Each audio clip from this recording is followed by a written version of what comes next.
Hello दोस्तों, आज हम आपके लिए लेकर आए हैं कहानी का 15वां भाग। अगर आपने इस कहानी के पहले के 14 भाग नहीं देखे तो उनका लिंक मैंने इस वीडियो के डिस्क्रिप्शन बॉक्स में दे दिया है, आप वहां जाकर देख सकते हैं। तो चलिए आगे की कहानी शुरू करते हैं। वो इतना ही कह पाता है कि तभी ऋषभ को अपने कमरे के बाहर से कदमों की आवाज आने लगती है, तो रामू वहां से चला जाता है। तभी सुनैना जी मानवी के साथ कमरे में ऋषभ के पास आई, तो ऋषभ ने झुककर उनके पैर छूना चाहा तो उसे रोकते हुए बोली, अरे रुकिए दामाद जी, ये आप क्या कर रहे हैं? हमारे यहाँ दामाद से पैर नहीं छुआते, पाप लगता है। मुझे आपके पैर छूने चाहिए, ना कि आपको। इतना कहकर झुककर ऋषभ के पैर छूने लगी। तो ऋषभ ने उन्हें रोका और कहा कि आप उम्र में मुझसे बड़ी हैं, तो मेरे पैर मत छूइए। तो वे मुस्कुराते हुए बोली, बेशक मैं उम्र में बड़ी हूँ, लेकिन हमारे यहाँ दामाद को सर आंखों पर रखा जाता है, उसे भगवान का दर्जा दिया जाता है, इसीलिए आपका पैर छूना मेरा कर्तव्य है। इतना कहकर उसके पाँव छू लेती है। फिर ऋषभ भी उन्हें कुछ कह नहीं पाता। इसके बाद उन्होंने विशाल को भी नमस्ते किया। तो ऋषभ ने उन्हें बैठने के लिए कहा, तो वे सोफे पर बैठते हुए बोली, अब कैसी है तबीयत आपकी? तो ऋषभ सर सहलाते हुए बोला, अब मैं बिल्कुल ठीक हूँ। वैसे आप अकेली आई है? रामू तो कह रहा था कि आपके साथ कोई और भी आया है। तो सुनैना जी हाँ में सिर हिलाते हुए बोली, हाँ, मैं और वर्षा दोनों ही होली के लिए मानवी को चंडीगढ़ ले जाने के लिए आए थे। वैसे तो अकेली आ रही थी, लेकिन वर्षा जिद कर रही थी आपसे मिलने के लिए, इसीलिए उसे भी साथ ले आई। लेकिन यहाँ आकर आपकी हालत का पता चला। फिर मानवी की तरफ देखते हुए गुस्से में, मैं इससे बहुत नाराज हूँ। यहाँ इतना कुछ हो गया और उसने एक बार भी मुझे नहीं बताया। शादी होते ही मुझे पराया कर दिया। लेकिन ऋषभ कहाँ उनकी बात सुन रहा था। उसका दिमाग उनकी मानवी को अपने साथ ले जाने की बात पर ही अटक गया। वो उनकी तरफ देखते हुए बोला, मानवी को ले जाने के लिए मतलब? तो सुनैना जी उसकी तरफ देखते हुए बोली, हाँ, होली आ रही है ना बेटा, इसीलिए मानवी को अपने साथ लेने आई थी। हमारे यहाँ रस्म है कि शादी के बाद 1 साल तक बेटी के जो भी पहले त्योहार पड़ते हैं तो उनके मायके में ही मनाए जाते हैं। लेकिन अब आपकी इस हालत को देखकर लगता नहीं कि मैं उसे अपने साथ ले जा पाऊंगी। उनकी बात सुनकर और मानवी के खुद से दूर जाने के ख्याल से ही ऋषभ बेचैन हो उठा और वो जल्दी से उनसे बोला, हाँ हाँ, अब मेरी तबीयत ठीक नहीं है, ऐसे में वो वहाँ कैसे जा सकती है? यहाँ मेरा ख्याल कौन रखेगा? तो इस बार रहने देते हैं। तभी पीछे से जानवी जी आते हुए बोली, अरे ऐसे कैसे रहने देते हैं? अब उसकी शादी के बाद पहली होली है, तो उसे जाना तो चाहिए। रही तेरा ख्याल रखने की बात, तो उसके लिए हम सब है ना। फिर 2-4 दिन की तो बात है, उसके बाद तेरे पापा जाकर उसे अपने साथ ले आएंगे। अब ऋषभ को समझ नहीं आ रहा था कि वो सबके सामने क्या बोले। वहीं जानवी जी उसके पूरे मजे लेने के मूड में थी। उन्होंने जानबूझकर ऋषभ के सामने मानवी के जाने की बात कही थी, जबकि वो खुद नहीं चाहती थी कि मानवी यहाँ से जाए। तभी ऋषभ ने सुनैना जी और जानवी जी से कहा, पर माँ आप सोचो ना, मैं ऑफिस नहीं जा सकता और घर पर से मानवी ये भी मुझे काम नहीं करने देती, तो ऐसे में सारी ऑफिस की जिम्मेदारी कौन संभालेगा? और दादू के ऊपर इस उम्र में ज्यादा प्रेशर देना ठीक नहीं है, इसीलिए। और अगर साथ में होली मनाने की बात है, फिर सुनैना जी की ओर देखते हुए, तो क्यों ना काकी आप 2-4 दिन के लिए यहीं घर पर रह जाओ। इससे आपकी इच्छा भी पूरी हो जाएगी और मानवी को कहीं जाना नहीं पड़ेगा। इतना कहकर जानवी जी की ओर देखने लगा, जो उसे घूर घूर कर देख रही थी। तो ऋषभ उनसे आंखों ही आंखों में प्रार्थना करने लगा कि वो मानवी को जाने से रोक ले। उसकी हालत पर जानवी जी को बहुत हंसी आ रही थी, पर फिर उसकी बात समझकर सुनैना जी से बोली, हाँ सुनैना जी, ऋषभ सही कह रहा है, कुछ दिन आप यहीं पर रुक जाइए, मानवी को भी अच्छा लगेगा। फिर हम भी तो अभी एक दूसरे से ज्यादा घुल मिल नहीं पाए हैं। अगर आप यहाँ रहेंगे तो आप कुछ हमारी सुनना, कुछ अपनी कहना। वैसे भी ऋषभ के पापा कह रहे थे कि कुछ दिन के लिए हम लोग हमारे चंडीगढ़ वाले घर चले, ताकि वहाँ आपसे थोड़ा मेलजोल ज्यादा हो सके। उसकी बात पर सुनैना जी परेशानी से बोली, आपकी बात ठीक है जानवी जी, लेकिन इस तरह बेटी के ससुराल में रहना मुझे ठीक नहीं लगता। जानवी जी उन्हें समझाते हुए बोली, ये कौन से जमाने की बात कर रही है आप सुनैना जी? ये घर जितना ऋषभ का है उतना ही मानवी का है, इसीलिए अपनी बेटी के घर में रहने में कैसी बुराई? और फिर आपको ऐसा लगता है कि आपका यहाँ रहना ठीक नहीं, तो कोई बात नहीं, कुछ समय बाद जब हम लोग चंडीगढ़ आएंगे तो आपके यहाँ रुक जाएंगे, इससे हिसाब बराबर हो जाएगा। तभी पीछे से आवाज आई, हाँ काकी प्लीज रुक जाओ ना, मुझे ना मानवी दी से बहुत सारी बातें भी करनी है और अभी तो मैं ठीक से जीजू से भी नहीं मिली हूँ। प्लीज हाँ कह दो। इतना कहते हुए एक लड़की अंदर आई और मानवी उसे देखते हुए बोली, दीपू के कपड़े तुम्हें फिटिंग के आ गए ना वर्षा? अगर ठीक से नहीं आए हो तो बता दो, हम अभी मार्केट चल के तुम्हारे लिए कुछ अच्छे कपड़े ले आएंगे। लेकिन वर्षा का ध्यान तो उसकी बातों में था ही नहीं। वो तो एकटक गुस्से में ऋषभ की साइड में बैठे विशाल को घूर रही थी, वहीं विशाल भी गुस्से में उसे देख रहा था। तभी दोनों एक साथ बोले, तुम यहाँ? उनकी आवाज सुनकर सभी उनकी तरफ देखने लगे। तभी वर्षा मानवी के पास आते हुए बोली, मनु दी, ये न वही बिगड़ेल अमीर ज्यादा है जिसने मेरे सारी ड्रेस खराब कर दी और सॉरी बोलने की जगह मुझे अपने पेशों की अकड़ दिखा रहा था। तो विशाल भी गुस्से में उसकी शिकायत मानवी से करते हुए बोला, एक मिनट भाभी, इसकी बातों में मत आना। इसने मेरी गलती तो बता दी पर अपनी नहीं। आप जानती है, जब मैंने इसे पैसे देने चाहे तो इसने एक बड़ा सा पत्थर उठाकर मेरी कार पर दे मारा और उसका पूरा मिरर टूट गया। इतना ही नहीं, वहां पर लोगों को बुलाकर मुझे पिटवाने की भी कोशिश कर रही थी। वर्षा गुस्से में उससे बोली, हाँ फिर तुम कैसे दुम दबाकर भागे? तो विशाल गुस्से में, तो क्या वहां पिटने के लिए खड़ा रहता कि आओ सब लोग और अपने जूते चप्पल से मुझे पवित्र करो? उनमें बहसबाजी होते देख सभी लोग हैरानी से उन्हें देख रहे थे। तभी मानवी बीच में आकर उन दोनों को चुप कराते हुए बोली, बस चुप हो जाओ दोनों, क्यों इस तरह चूहे बिल्ली की तरह लड़ रहे हो? फिर वर्षा की तरफ मुड़ते हुए, और तुम्हें क्या जरूरत थी उनकी कार का शीशा तोड़ने की? कितनी बार कहा है अपनी आदत से बाज आ जाओ, लेकिन तुम हो कि मानते ही नहीं हो। उसकी बात पर वर्षा हैरानी से उसे देखने लगी, फिर मुंह बनाते हुए बोली, हाँ सही कहते हैं लोग, शादी के बाद लड़कियां बदल जाती है। पर अब मैंने खुद ही देख लिया। देखो तो कैसे देवर के पीछे अपनी बहन को डांट रही हो। ये तक नहीं सोचा मैंने ऐसा क्यों किया? अरे उन्होंने अपनी कार से मुझ पर कीचड़ उछाला तो बदले में मैंने भी उनसे बदला लिया, तो कौन सी गलत बात हो गई? खैर कोई बात नहीं। आपको मेरी साइड नहीं लेनी ना, तो जीजू मेरी साइड लेंगे। क्यों जीजू? इतना कहकर ऋषभ की साइड में जाकर उसकी बाह पकड़कर बैठ गई। वहीं ऋषभ हैरानी से उसे देखने लगा। कितनी आसानी से उस लड़की ने उसे उसके दोस्त से दूर करके अपनी साइड कर लिया था। वो तो कभी भी किसी लड़की को अपने इतने करीब नहीं आने देता था।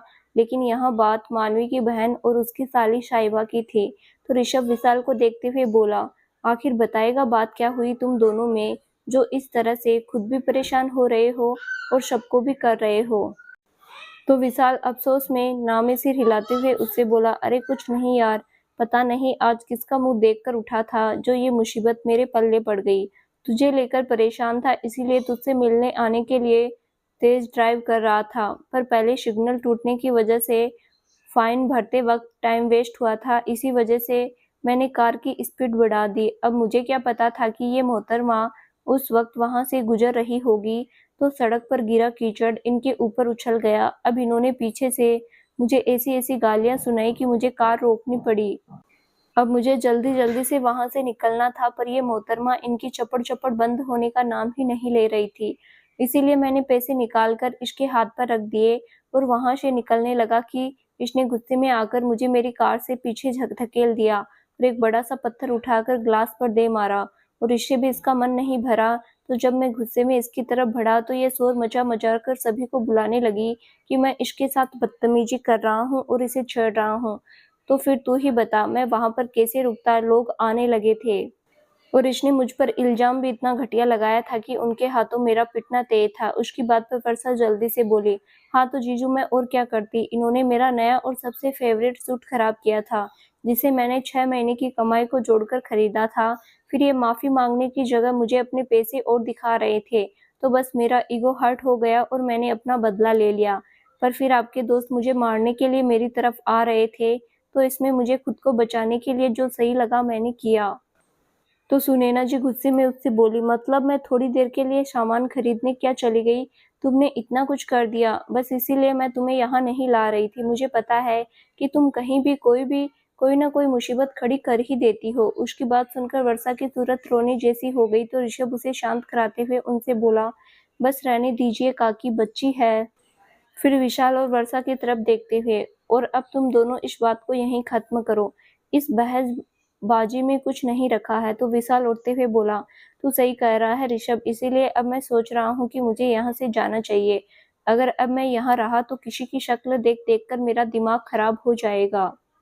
यह बात उसने वर्षा को देखते हुए कही थी। तो ऋषभ उसे देखते हुए बोला, हाँ ठीक है, जा, लेकिन परसों होली पर जरूर आना। वैसे भी आंटी यहाँ है नहीं, तो अकेले घर पर करेगा क्या। तो विशाल टेबल पर से अपना फोन उठाते हुए बोला, हाँ देखूंगा, अगर किसी को मेरे यहाँ आने से कोई प्रॉब्लम नहीं होगी तो। इतना कहकर एक नजर वर्षा को देख वहां से निकल गया।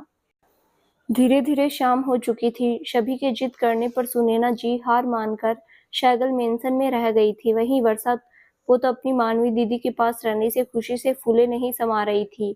उसमें अपनी चपड़ चपड़ से ऋषभ का दिमाग खराब कर दिया था। वहीं ऋषभ तो ये सोच रहा था कि कैसे भी करके ये लड़की यहाँ से चली जाए, वरना कहीं उसके हाथों से उसका खून ना हो जाए। उसने आज तक इतनी बोलने वाली लड़की नहीं देखी थी। ऊपर से उसने मानवी को आज अपने साथ सोने के लिए और मना लिया था, जिससे ऋषभ अब वर्षा से चिढ़ बैठा था, क्योंकि उसकी वजह से आज उसकी मानवी उसके साथ नहीं होने वाली थी। रात में खाने की टेबल पर भी ऋषभ मानवी को अपने पास बैठने का इशारा कर रहा था, लेकिन तभी वर्षा ने मानवी का हाथ पकड़कर उसे अपने पास बैठा लिया, जिससे ऋषभ बस खिसिया कर रह गया। तभी जानवी जी मानवी से बोली, मानवी बेटा, कल ऋषभ की बुआ जी घर आ जाएंगी, इसीलिए कल सारी तैयारी तुम देख लेना और वर्षा के साथ मार्केट भी चली जाना। वो अपने लिए कपड़े भी ले लेगी और तुम कुछ पूजा का सामान लेती आना। मैंने रामू से बोला था लेकिन वो भूल गया। तो मानवी हाँ में सिर हिलाते हुए बोली, ठीक है माँ, लेकिन दोपहर के बाद ही जाना हो पाएगा। वहीं ऋषभ बार बार मानवी को खुद की तरफ देखने के लिए इशारा कर रहा था, लेकिन मानवी ने एक बार भी उसकी तरफ नहीं देखा था, जिससे ऋषभ को उस पर गुस्सा आने लगा था। वो तो कुछ सोचने लगा, फिर धीरे से टेबल के नीचे से अपने पैर को अपने सामने बैठी मानवी के पैर के पास ले गया। जैसे ही उसने अपनी पैर से मानवी के पैर को हल्का सा सहलाया, मानवी चीख उठी। उसने अपनी नजरें इधर उधर घुमाते हुए सबकी ओर देखा तो सब अपने खाने में लगे थे। वहीं ऋषभ भी खाने का नाटक करने लगा, तो मानवी ने वहम समझकर इग्नोर कर दिया और वापस से खाना खाने लगी। तभी एक बार फिर से ऋषभ ने अपने पैर से उसके पैर को छुआ, तो अब मानवी ने शक भरी नजरों से उसकी ओर देखा। तो ऋषभ ने उसे देखते हुए अपनी आई विक कर दी। तो मानवी का मुंह हैरानी से खुला का खुला रह गया। वो सुनैना जी ने जब ये सब देखा तो वो मुस्कुरा उठी। उन्होंने वापस से अपना ध्यान खाने पर लगा दिया। वहीं मानवी ने फिर से सभी की ओर देखा तो सब अपने में बिजी थे। उसने आंखों से ऋषभ को गुदगुदी करने से मना किया, तो ऋषभ ने जानबूझकर शरारत से मुस्कुराते हुए नाव में सिर हिला दिया। तभी मानवी की बगल में बैठी जानवी जी की नजर मानवी पर पड़ी, जो खाना खाने की जगह ऋषभ की ओर देख रही थी। तो वो मानवी से बोली, अरे बेटा, तुम खाना क्यों नहीं खा रही? तुम्हारी प्लेट में सारा खाना यूं ही पड़ा हुआ है, चलो खाना खत्म करो। तो मानवी जल्दी से हाँ में सिर हिलाते हुए खाना खाने लगी। तभी ऋषभ ने फिर से वही हरकत करनी चाहिए कि मानवी ने जल्दी से हरकत करते हुए अपने पाँव को पीछे खींच लिया। वहीं इस बार ऋषभ का पैर मानवी के पैर की जगह जानवी जी के पैर से टकराया और वो उनके पैर को सहलाने लगा। वहीं जानवी जी ने जब अपने पैर पर गुदगुदी महसूस की तो उन्होंने नजर उठाकर इधर उधर देखा, तो उनकी निगाहें ऋषभ पर पड़ी, जो चेहरे पर शरारती मुस्कान लिए एकटक मानवी को देख रहा था। तो वो मुस्कुरा उठे। उन्हें हंसते हुए देखकर सुनैना जी, जो उनके बगल में बैठी थी, उनसे बोली, क्या हुआ जानवी जी, आप हंस क्यों रही है? तो जानवी जी ऋषभ की ओर देखकर मुस्कुराते हुए बोली, कुछ नहीं सुनैना जी, बस देख रही हूँ कि मेरा बेटा आपकी बेटी के प्यार में कितना बावला हो गया है, जिसे माँ और बीवी के प्यार में फर्क नहीं समझ में आ रहा। उनकी बात सुनैना जी को समझ नहीं आई, तो जानवी जी ने उन्हें नीचे देखने का इशारा किया। जब इन्होंने नीचे झुककर देखा तो उनकी भी हंसी छूट गई। वहीं उनके हंसने की आवाज से ऋषभ का ध्यान अपनी माँ और सासू माँ पर गया, जो उसे देखते हुए मुस्कुरा रही थी। तो ऋषभ को कुछ अजीब लगा। वो उन दोनों से बोला, क्या हुआ, आप दोनों मुझे ऐसे देखकर मुस्कुरा क्यों रहे हैं? क्या मेरे चेहरे पर कुछ लगा है? तो जानवी जी उसे देखकर मुस्कुराते हुए बोली, चेहरे पर नहीं बेटा, हम तो तेरी हरकत पर हंस रहे हैं। तो ऋषभ असमंजस से उन्हें देखने लगा और उनसे बोला, लेकिन मैंने क्या किया? तो जानवी जी मुस्कुराते हुए बोली, क्या नहीं बल्कि कर रहा है, अपनी बीवी को गुदगुदी करने की जगह मुझे कर रहा है, वो भी अपने पैर से। बस उनका इतना कहना था कि मानवी, जो मुंह में पानी पी रही थी, उसके मुंह से सारा पानी एक झटके से बाहर आ निकला और वो खांसने लगी। वहीं ऋषभ ने जल्दी से अपना पैर पीछे खींच लिया और उठकर खड़े होते हुए, मेरा खाना हो गया, इतना कहकर वहां से चलता बना। वहीं उसके जाने के बाद वर्षा, दादाजी और सभी घर वाले हंस पड़े और मानवी वो शर्म की वजह से काम करने के बहाने से किचन में चली गई। ऋषभ अपने कमरे में आया तो देखा बेड पर पड़ा उसका फोन वाइब्रेट हो रहा था। उसने फोन उठाकर देखा तो विशाल नाम शो हो रहा था। उसने कॉल पिक किया तो उधर से कुछ कहा गया, जिसे सुनकर ऋषभ के चेहरे पर शैतानी मुस्कुराहट आ गई और वो विशाल से बोला, तू उन्हें पकड़ कर रख, मैं बस जल्दी ही वहां पहुंचता हूँ। आखिर अपना हिसाब भी तो बराबर करना है। आधी रात के समय ऋषभ एक सुनसान खंडर नुमा जगह पर खड़ा हुआ था। मानवी की वर्षा के साथ होने की वजह से उसे यहाँ आने में कोई दिक्कत नहीं हुई थी और वो छुपते छुपाते मेंशन से बाहर निकलकर पीयूष के साथ यहाँ आया था। इस वक्त उसके सामने अनुष्का, विक्रम कुर्सियों पर बंधे हुए थे, जो कि बेहोश थे। तभी ऋषभ ने अपने आदमियों को इशारा किया तो दोनों बर्फ से ठंडे पानी की भरी हुई 2 बाल्टियां ले आए और उन दोनों के ऊपर उड़ेल दी, जिससे दोनों हड़बड़ाकर होश में आ गए और अपने सामने ऋषभ को किसी राजा महाराजा की तरह कुर्सी पर बैठे देखकर उनकी सांसें अटक गई। तभी ऋषभ मुस्कुराते हुए उन दोनों से बोला, क्या हुआ? मुझे अपने सामने जिंदा देखकर हैरान हो? तुम्हें खुशी नहीं हुई कि मैं खुद तुमसे यहाँ मिलने आया हूँ? फिर विक्रम से बोला, वैसे उसे छोड़ो, वो तो शायद खुश नहीं होगी, लेकिन तुम्हें तो खुश होना चाहिए, आखिर हम पुराने दोस्त थे। फिर अपने बगल में खड़े विशाल से बोला, क्यों विशाल, तुमने इन्हें बताया नहीं कि आज तुम इन्हें मुझसे मिलाने लेकर आ रहे हो? तो विशाल हंसते हुए बोला, बताना क्या था, बस इन्हें सरप्राइज देना था तो दे दिया। फिर उन दोनों से बोला, वैसे कैसे लगा तुम्हें मेरा सरप्राइज, खासकर विक्रम तुम्हें? तो विक्रम अपने दांत पीसते हुए बोला, छोड़ो मुझे ऋषभ, मैंने कहा छोड़ो मुझे, वरना अंजाम बहुत बुरा होगा। तो ऋषभ विक्रम से हंसते हुए बोला, अंजाम की चिंता मत करो विक्रम, अंजाम अब तुम दोनों का बुरा होगा। वैसे भी तुमने आज तक जितनी चाल चली सभी को मैंने नाकाम किया है, चाहे वो गुंडों से मुझे मरवाना हो या धोखे से मेरे दिल मुझसे छीनना हो या फिर निशा को मेरी जिंदगी में भेजना, हर एक चाल में मैंने तुम्हें मात दी है। उसकी बात सुनकर विक्रम हैरान रह गया और वो हैरानी से बोला, तो इसका मतलब तुम सब जानते थे कि निशा का तुम्हारी जिंदगी में आना मेरी एक चाल है, फिर भी तुम उससे प्यार कर बैठे?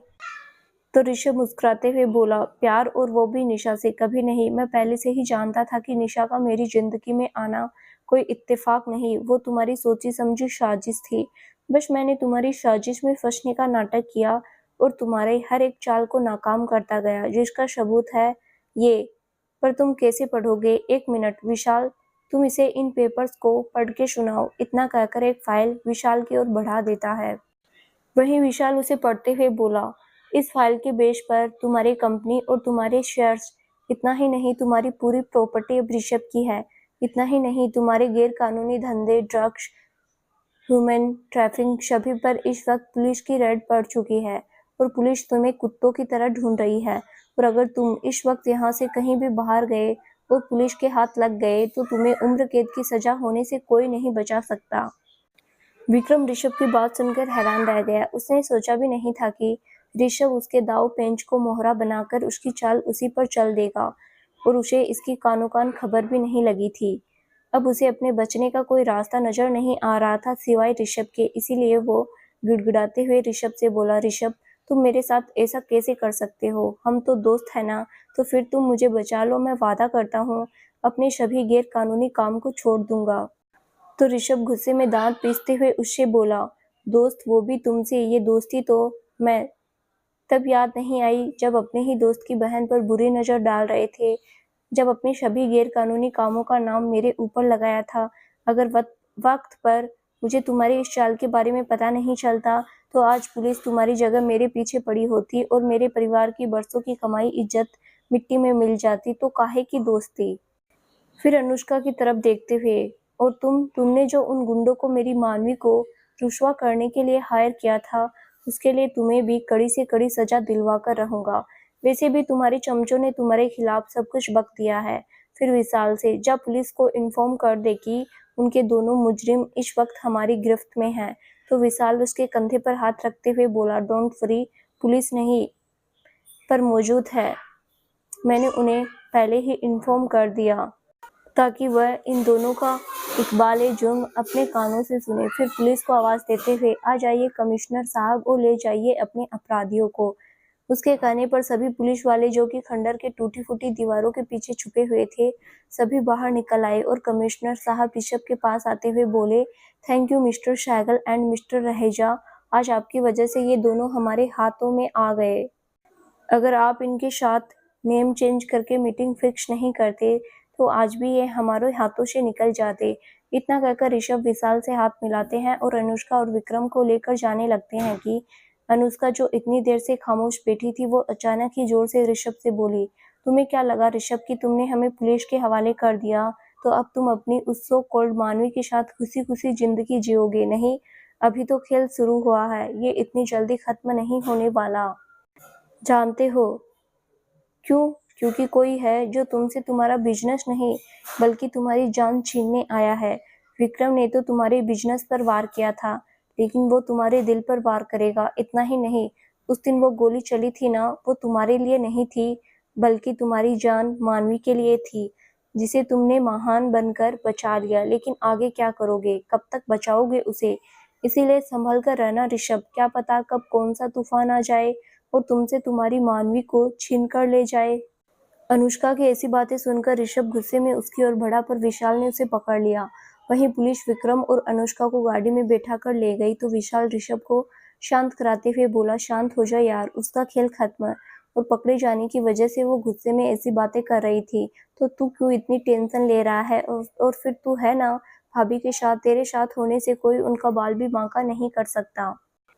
तो ऋषभ मानवी के लिए परेशान होते हुए बोला, कैसे शांत रहूं यार, अगर उस दिन मैंने उसे धक्का देकर बचाया नहीं होता तो पता नहीं आज वो किस हालत में होती।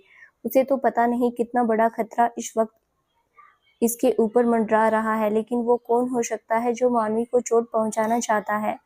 मुझे समझ नहीं आ रहा। एक बार अगर वो मेरे सामने आ जाए तो मानवी को चोट पहुंचाने के लिए मैं उसका वो हश्र करूंगा कि वो जीते जी मौत के लिए तड़पेगा।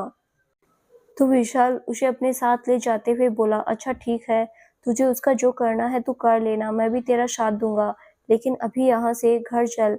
अगर भाभी को तेरे आधी रात में बाहर होने का पता चला तो बहुत डांट पड़ेगी तुझ पर भी और मुझ पर भी। उसकी बात पर ऋषभ उससे मानवी की शिकायत करते हुए गुस्से में बोला, उसे क्या पता चलेगा, वो तो अपनी बहन और काकी के साथ घोड़े बेचकर सो रही होगी, और यहाँ मैं उसके लिए परेशान हो रहा हूँ। अपनी बहन के आने के बाद मुझे ऐसे इग्नोर कर रही है जैसे मैं उसके लिए कोई मायने ही नहीं रखता।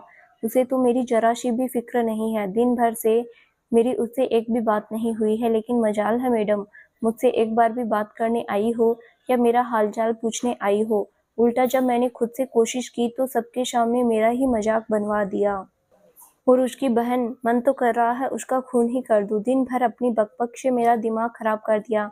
मैं तो कहता हूँ तूने इसके कपड़े खराब करने की जगह इसे ही गाड़ी से क्यों नहीं उड़ा दिया। तो विशाल वर्षा की हरकतों को याद करते हुए चिढ़कर उससे बोला, कह तो ऐसे रहा है जैसे ये करना बहुत आसान होता। अरे वो चुड़ैल है एक नंबर की, कपड़े के पीछे मुझे इतनी सुनाई तो सोच, मरने के बाद तो चुड़ैल बनकर मुझसे चिपक ही जाती। उस लड़की पर तुम्हें क्या मुझे भी गुस्सा आ रहा है? मेरा बस चले ना तो उसे मैं यहाँ से मुंबई से बाहर ही फिंकवा दूँ, और इस वक्त उसे ज़्यादा गुस्सा मुझे तुझ पर आ रहा है। क्या ज़रूरत थी तुझे उस चुड़ैल को यहाँ रोक कर होली मनाने की, बोलने की? तो ऋषभ अपनी सफाई देते हुए बोला, तो और मैं क्या करता यार, वो मानवी को अपने साथ ले जाने की बात कर रहे थे। उसकी जाने की बात सुनकर मुझे कुछ अजीब सा लगने लगा था। मैं नहीं चाहता वो मुझसे दूर जाए, बस मेरे पास रहे, पता नहीं क्यों, लेकिन अब मैं उसके बिना एक पल भी नहीं रह सकता, और वो है कि ये बात समझती ही नहीं। तो विशाल उसकी बात पर हामी भरते हुए बोला, हाँ हाँ ठीक है, समझ रहा हूँ, तू इस वक्त भाभी की मोहब्बत में डूब चुका है, इसीलिए तुझे उनसे एक पल की भी दूरी बर्दाश्त नहीं। चल ठीक है, अब तू घर जा और मैं भी चला, वैसे भी कल ऑफिस में बहुत जरूरी मीटिंग है तो मुझे जल्दी उठना है। इतना कहकर जाने लगा तो ऋषभ ने उसका हाथ पकड़ा, उसके गले में बाहें डालते हुए बोला, कहा मेरे साथ चल, वैसे भी हम दोनों की मीटिंग साथ ही है। तो मैं तो जाने से रहा, तो तू मेरी तरह से तू ही प्रेजेंटेशन दे देना, और वैसे भी उस कमरे में अब मानवी भी नहीं है तो मेरा अकेले मन लगने से रहा, इसीलिए अब तुझे मेरे साथ चलना पड़ेगा। तो विशाल उसे मना करते हुए बोला, मैं नहीं जा रहा, वो चुड़ैल भी तेरे घर ही है, क्या पता अब रात में भी उससे पाला पड़ जाए और मुझे रात में भी चैन की नींद ना आए।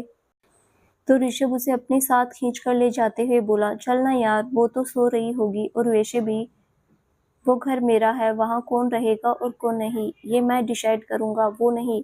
इतना कहकर विशाल को अपने साथ ले गया। कुछ समय बाद विशाल ऋषभ के रूम से ही सोया हुआ था, लेकिन ऋषभ की नींद उड़ी हुई थी। इतने दिन हॉस्पिटल में मानवी के साथ दिन रात रहने की वजह से आज उसे मानवी की कमी बहुत खल रही थी। उसके बिना ये कमरा भी उसे काटने को दौड़ रहा था, और आंखों से तो नींद तो जैसे गायब ही थी। तभी उसके दिमाग में कुछ सूझा और उसने अपना फोन उठाकर मानवी को फोन लगा दिया। वहीं मानवी देर रात तक वर्षा और सुनैना जी के साथ बात करने की वजह से इस वक्त गहरी नींद में सोई हुई थी, तो वो उसका फोन नहीं उठा पाई, जिससे ऋषभ चिढ़ गया। फिर कुछ सोचकर उसने विशाल की तरफ देखा, जो इस वक्त गहरी नींद में सोया हुआ था, और फिर धीरे से उठकर दबे पांव चलते हुए अपने कमरे से बाहर निकल आया।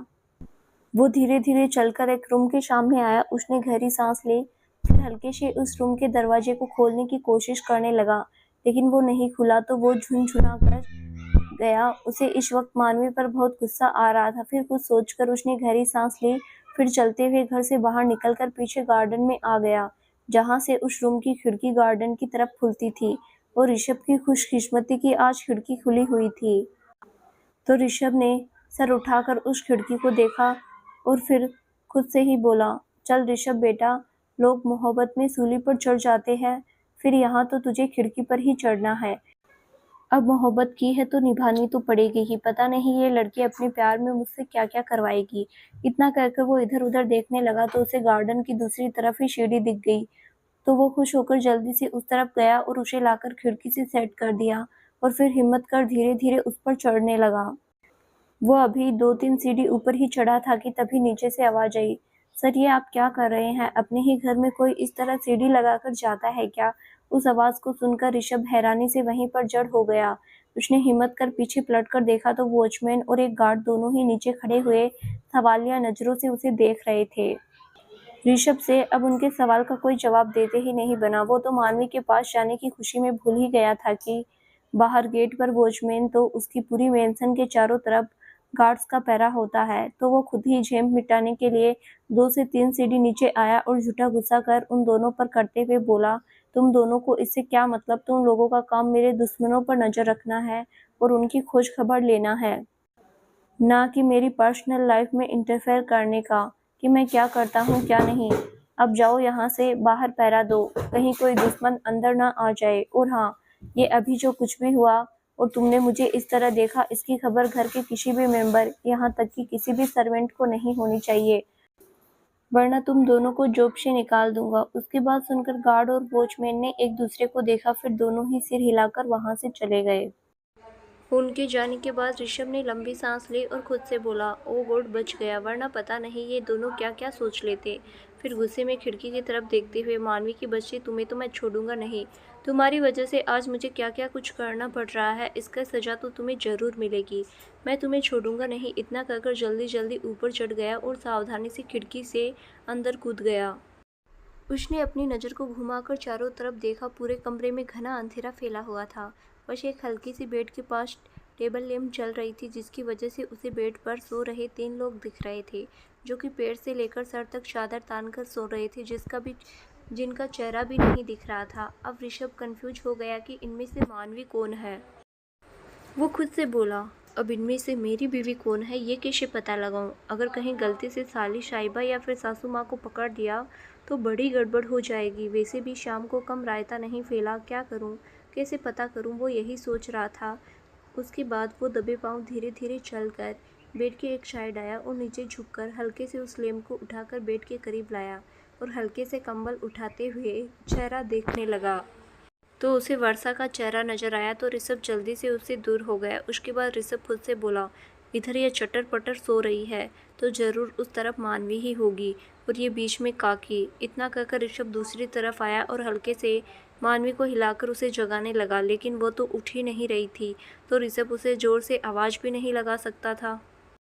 इसीलिए वो धीरे से फिर उसके पैरों के पास आया और अपने हाथ से हल्के से उसके पैर के तलवे में गुदगुदी करने लगा। पहले मानवी उसने पैर नहीं खींचा और करवट बदलकर सो गई, लेकिन ऋषभ नहीं माना, तो वो फिर से उसे गुदगुदी करने लगा। कि तभी अचानक से एक लात आकर उसके मुंह पर लगी, जिससे वो संभल नहीं सका और पीछे फर्श पर गिर गया। उसके गिरने की आवाज़ से अचानक ही बीच में सो रही सुनैना जी की नींद खुल गई। वहीं उन्हें उठते देख जल्दी से बेड के नीचे छुप गया। वहीं सुनैना जी के उठने के बाद धीमी आवाज़ में खुद से बोली, ये अचानक मेरे पैर में गुदगुदी किसने की?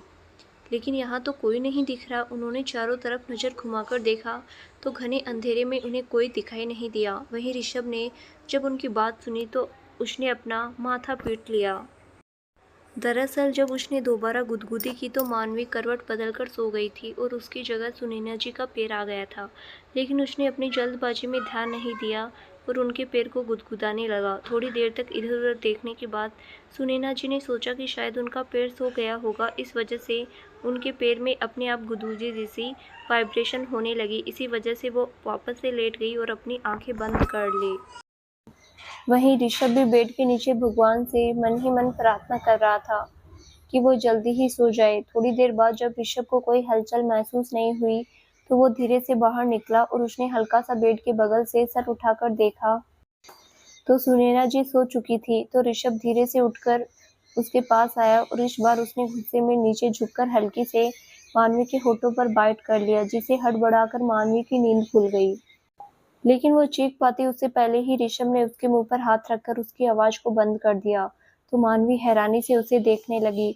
उसे अपने सामने खड़े शख्स का चेहरा तो नजर नहीं आ रहा था, लेकिन उसकी छुअन से वो पहचान गई कि ये कोई और नहीं बल्कि ऋषभ है।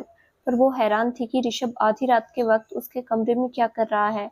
तभी उसे ऋषभ की गर्म सांसें अपने कान पर महसूस हुई, जो धीमे से मगर गुस्से में उसने बोला, खबरदार अब अगर मुंह से एक शब्द भी निकाला तो मैं वहाँ तुम्हारे लिए इतना परेशान हूँ, यहाँ तक कि मुझे नींद भी नहीं आई और तुम यहाँ मजे से सो रही हो। अब चुपचाप से यहाँ उठकर चलो। तुम्हारी वजह से काकी पहले ही मेरा जबड़ा हिला चुकी है। अब क्या चाहती हो वो मेरी इज्जत का भी भालीपाला कर दे। तो मानवी धीरे से कान में बोली, लेकिन इतनी रात गए आप यहाँ क्या कर रहे हैं और इस वक्त मैं कहाँ चलूँ? तो ऋषभ वैसे ही धीरे से बोला, पहले यहाँ से चलो तब बताऊंगा। तो मानवी एक नज़र सुनैना जी को धीरे धीरे उठकर उसके साथ कमरे से बाहर निकल आई। ऋषभ ने धीरे से दरवाजा बंद कर दिया और मानवी को अपने साथ ऊपर टेरेस की ओर ले जाने लगा। दोनों ऊपर आए तो मानवी टेरेस का नज़ारा देखकर हैरान रह गई। सामने एक टेबल और 2 चेयर अरेंज की गई थी, जिन पर एक केक रखा हुआ था। साथ ही चारों तरफ रंग बिरंगी लाइट लगी हुई थी। बलून्स चारों ओर फैले हुए थे और कैंडल जल रही थी। मानवी हैरानी से चारों तरफ देख रही थी। वो पीछे मुड़ते हुए ऋषभ से बोली, आपने ये सब कब? वो इतना ही कह पाई कि तभी ऋषभ ने उसे बाहों में भर लिया और सरगोशी से धीमी आवाज में उसके कान में बोला, happy 6 month anniversary Mrs Sehgal. उसकी बात सुनकर मानवी की आंखें हैरानी से बड़ी हो गई और वो अपने सर को उठाकर ऋषभ की ओर देखने लगी। तो ऋषभ उसके गाल पर आ रहे बालों को पीछे करते हुए बोला, तुम्हें तो शायद याद भी नहीं होगा कि आज के दिन तुम मेरी जिंदगी में आई थी। मैं सुबह से तुमसे यही कहने के लिए कितना इंतजार कर रहा था। शाम से तुम्हारे लिए ये सारी अरेंजमेंट करवाई थी, लेकिन तुम तो मुझे इग्नोर करने के चक्कर में मेरी तरफ देख ही नहीं रही थी। मैंने सोचा कि रात को तुमसे बात करूंगा, मगर तुम उस चटर-पटर के साथ सो गई, इसीलिए अब मुझे तुम्हें इस तरह लाना पड़ा। फिर वो मानवी का हाथ पकड़ टेबल के पास आया और मानवी को नाइफ देते हुए बोला, चलो अब केक काटो। वैसे ही तुम्हारी वजह से आज की पूरी रात बर्बाद हो गई। सोचा था आज हम दोनों एक साथ बैठकर ढेर सारी बातें करेंगे, एक दूसरे के बारे में जानेंगे। तो मानवी और उसने दोनों ने केक कट किया। फिर मानवी उसे खिलाते हुए बोली, आपको भी हैप्पी एनिवर्सरी। लेकिन आपने ये सब कब किया? तो ऋषभ अपनी पॉकेट से एक रिंग निकालकर मानवी के हाथों में पहनाते हुए बोला, जब तुम काकी के साथ सो रही थी तब। और ये तुम्हारे लिए। हमारी तो डायरेक्ट शादी हुई थी, सगाई नहीं हो पाई, इसीलिए मैं तुम्हारे लिए ये ले आया। कैसी लगी? तो मानवी ने रिंग को देखा, जो कि एक बहुत खूबसूरत छोटी सी डायमंड रिंग थी। तो वो मुस्कुराते हुए ऋषभ से बोली, बहुत अच्छी है, लेकिन आपको इतना सब करने की क्या जरूरत थी? तो ऋषभ इस बार फिर से एक रिंग उसके हाथों में थमाते हुए बोला, जरूरत थी तुम्हें अपने से पूरी तरह जोड़ने के लिए। मैं वो हर चीज करूंगा जो हमारे रिश्ते में आज तक अधूरी है। अब चलो इस रिंग को मुझे पहनाओ ताकि हमारी भी ऑफिशियली सगाई हो जाए। तो मानवी ने भी मुस्कुराते हुए उसके हाथ में रिंग पहना दी, जिसके बाद ऋषभ ने आगे बढ़कर उसे अपने करीब करके सीने से लगा लिया। तो मानवी ने भी सुकून से अपनी आंखें बंद कर ली। थोड़ी देर बाद अलग होते हुए ऋषभ को देखकर मानवी बोली, चले अब नीचे, रात बहुत हो गई है, हमें सोना चाहिए, कल घर में होली की पूजा भी है। तो ऋषभ उसे वापस अपने करीब करते हुए नाव में अपना सिर हिलाते हुए बोला, अभी नहीं, अभी तो मुझे तुमसे बहुत सारी बातें करनी है, पर पहले ये बताओ, सुबह से मुझे इग्नोर क्यों करने में लगी हो? तुम्हें पता है ना, जब तुम मुझे इग्नोर करती हो तो मुझे बहुत बुरा लगता है। ऐसा लगता है तुम्हें यहाँ से कहीं बहुत दूर ले जाऊं, जहाँ पर तुम्हारे और मेरे अलावा कोई ना हो, जहाँ तुम्हारी नजरें सिर्फ मुझ पर रहे। तो मानवी उसकी तरफ देखती हुई बोली, तो मैं क्या करती हूँ? मुझे शर्म आती है सभी परिवार वालों के सामने आपकी तरफ देखने में, और आप ठहरे बेशरम जो सभी के सामने उल्टी सीधी हरकतें करने में लगे रहते हैं। अब मैं आपकी तरह थोड़ी ना हूँ कि शाम की बात ही ले लीजिए, आपकी वजह से मैं किसी की तरफ देख भी नहीं पा रही थी। वहीं पर सब लोग मुझे देखकर शरारत से मुस्कुरा रहे थे। आपको पता है, आपकी उस हरकत की वजह से वर्षा डिनर के बाद से ही मुझे छेड़ने पर लगी हुई है। उसकी बात पर ऋषभ उसे देखते हुए बोला, लेकिन इतना भी क्या शर्माना यार, आफ्टर ऑल हम दोनों पति पत्नी हैं। तो मानवी धीरे से बोली, आपका पता नहीं, लेकिन मुझे शर्म आती है।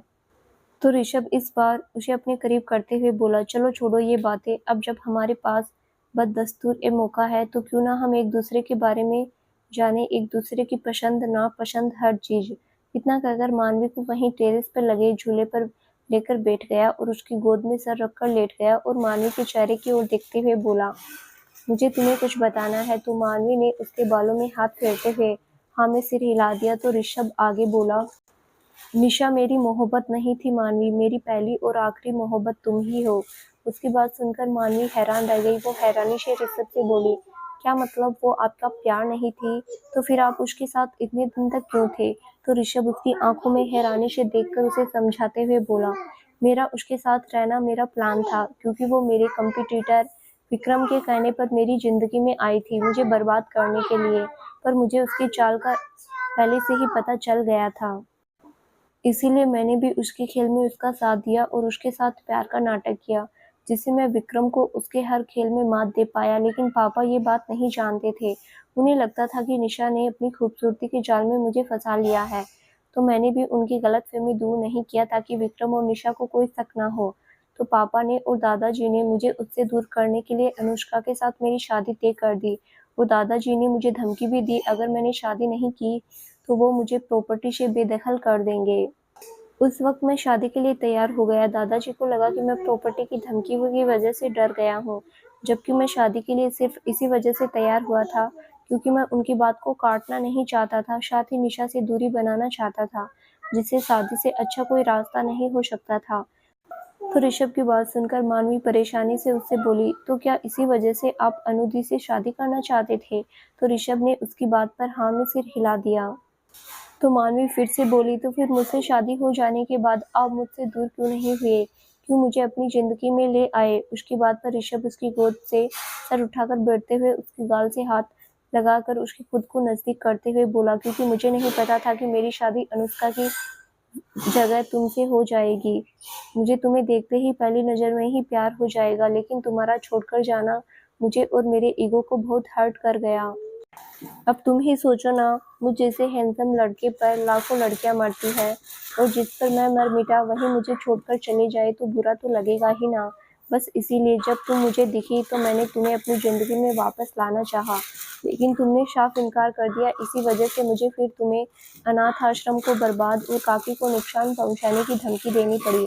लेकिन आई स्वेयर मानवी, मैंने कभी भी अनाथ आश्रम को नुकसान पहुंचाने के बारे में नहीं सोचा, और मैं तो बस किसी भी तरह तुम्हें अपने पास रखना चाहता था, खुद के लिए। ऋषभ की जुबान से बेशुमार मोहब्बत का इजहार सुनकर मानवी का दिल तेजी से धड़क उठा।